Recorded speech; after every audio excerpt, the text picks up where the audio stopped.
really getting this?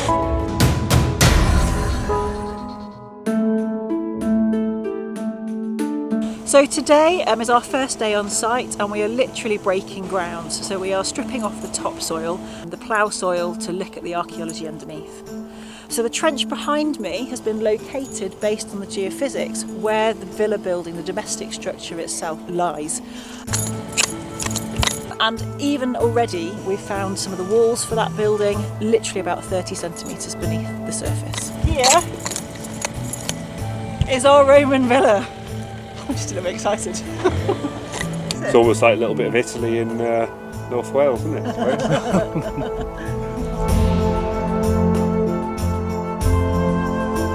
suppose. So we've marked out, this is trench 2, so our smaller trench, and that's over a very unusual little square anomaly that sits in front of the villa. Perplexed as to what it is, but obviously that's why we're opening it up. Many suggestions that it could be a shrine, it could be a mausoleum, could just be a garden feature. But there's every possibility it might not even be Roman. But yeah, quite interested to see what this one turns out to be.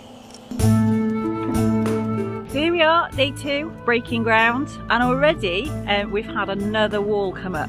Got some bits of pottery, which is great. So nice bit of what looks like black burnish ware, which is a classic kind of Romano-British bit of pottery. So this trench, the one over the main villa, really is the gift that keeps on giving at the moment. So Rob's been going through our spoil in the spoil heap, and as you can see, he's pulled out quite a few nice looking Roman nails and stuff. Mostly iron, bit of lead, and nice bit of Samian ware. Fantastic.